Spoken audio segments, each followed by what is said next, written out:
Plants are the foundation for all life.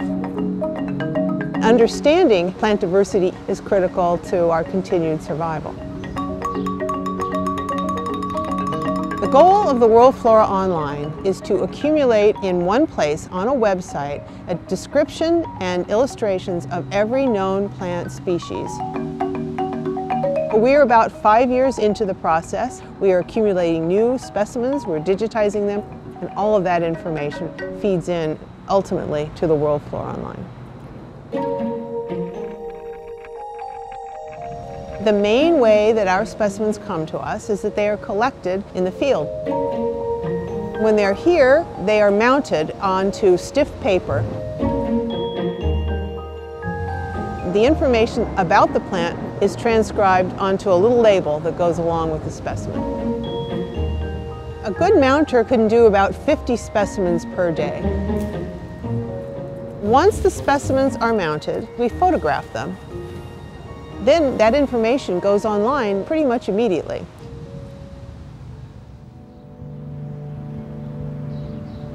The project began in 2010 and it is meant to be completed by 2020. We've photographed about 2.6 million of our specimens. Worldwide, it must be on the order of 10 or 15 million. Plants are endlessly fascinating, and we have to know what they are and how they differ from one another in order to understand what kind of measures need to be taken to protect them.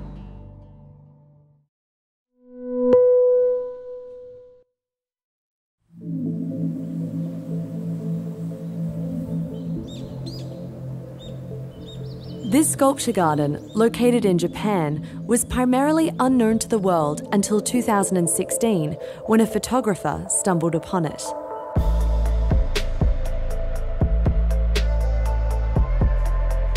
There are around 800 sculptures in this park, depicting a mix of Buddhist deities and what are believed to be replicas of real people. All were commissioned by a wealthy Japanese man named Matsuo Furukawa. He is said to have paid 6 billion yen, around $60 million US, to create this collection in 1989. There is a large statue of Furukawa, which stands overlooking the park. The people depicted are said to be his friends and family, but it is unclear if they had any knowledge of their stony replicas. They stand near a Japanese village, the name of which translates to the village where you can meet Buddhist statues. Although these lifelike statues stare with blank expressions, visitors say there is an unsettling feeling to this place and a concern that at night these effigies aren't so still.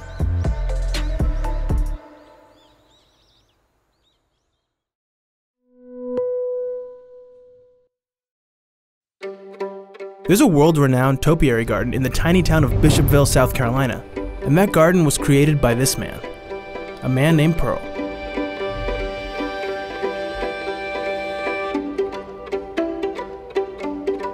I'm Pearl Fry, and this is my garden.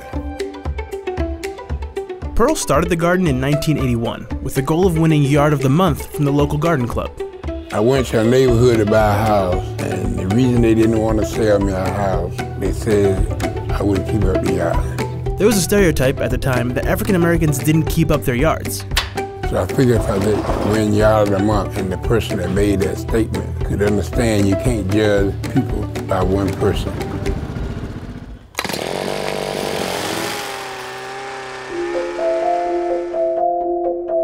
Once I got Yard of the Month, people couldn't believe it. Pearl now has over 300 plants, most of which were throwaways that came from the recycling bin at a local nursery. I don't water, I don't spray, I don't fertilize. I use no chemicals. It's all natural. It's all pretty well done organically. Some of my tallest plant that was recycled is around 30 feet.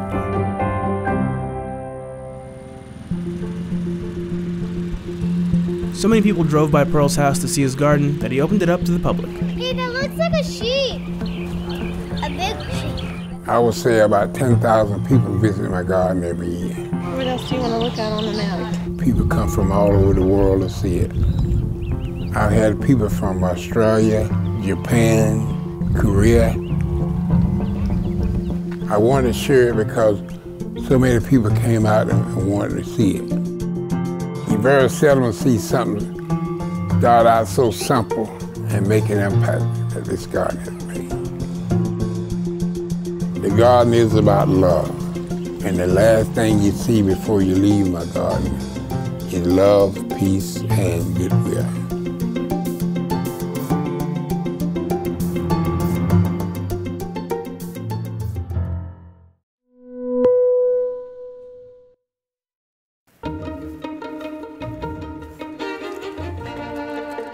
Atropa belladonna will kill you.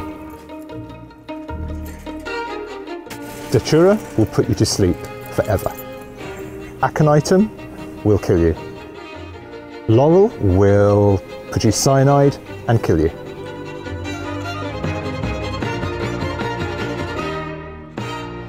Every plant here in the poison garden is poisonous and has the ability to kill you. My name's Trevor Jones and I'm the head gardener of Alnwick Garden. This plant is giant hogweed. It will get up to around about 8 foot high. It's phototoxic, so will burn your skin and give you blisters for up to 7 years. This garden is set in the wall garden of the old castle in Northumberland, UK. We would have around about 95 plants, and we're adding to the collection all the time. This plant is Aconitum, or monkshood. Wonderful blue flowers, but the whole of the plant is poisonous. The berries, crushed up and fed to you, will kill you. The leaves themselves will kill you also, as will the root and the stem. We have to obviously maintain the garden, so we have to tend the plants, and when we do that, we have to be very careful of the way we operate. So we have to cover some of our skin when we deal with particularly dangerous plants. This plant is laurel. It produces cyanide, and we all know what that'll do to you. So it was the brainchild of the Duchess of Northumberland. So rather than having a herb garden, she decided to create more interest and have a poison garden. They're very, very common plants. In fact, a lot of them are what we call cottage garden plants, and they're grown in many people's gardens, but people don't know how harmful they actually are. This is Atropa belladonna. 4 berries are enough to kill a child. People are intrigued by poisonous plants and often very worried when they come out because many of them will be growing these plants at home. They don't realise the powerful impact plants can have on us as humans. Is it something that you find fascinating? Definitely. Why? It's a good way to get rid of your wife. I don't know.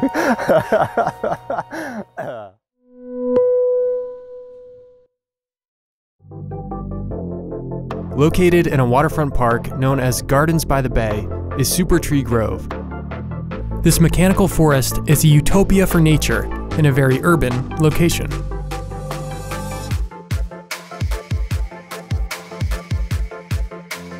Super Tree Grove was commissioned by the Singapore government with the intention of raising the quality of life for its residents by enhancing greenery and flora in the city.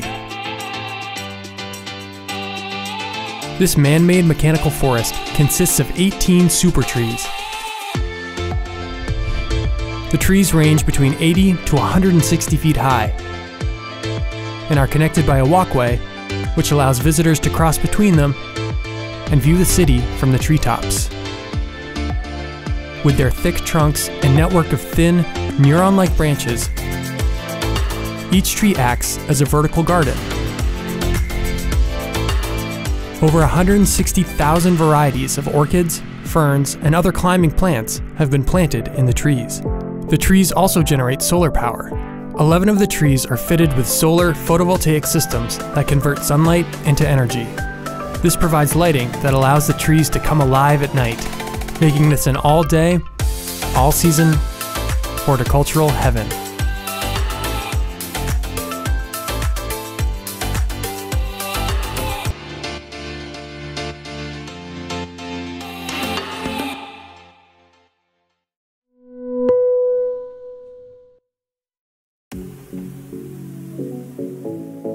Rising out of the Tuscan hills are some colourful and unusual figures, inspired by tarot cards.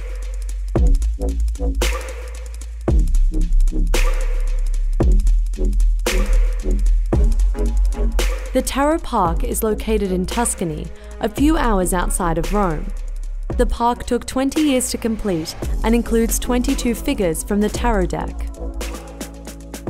There's a sphinx that leads to a golden skeleton riding a blue horse over a green sea. This represents death. The Hanged Man can be found inside one of the sparkling grottos, suspended from the ceiling. And one of the most bizarre figures is the Oracle, which is a hollow-eyed figure surrounded and covered by snakes. The eccentric artist who created this garden was Niki de St. Phal. In the early 1950s, Niki was committed to an asylum and believes it was art that eventually healed her. She wanted to create a place that would have the same healing effect on those who visited. The park opened in 1998, just 4 years before Niki's death.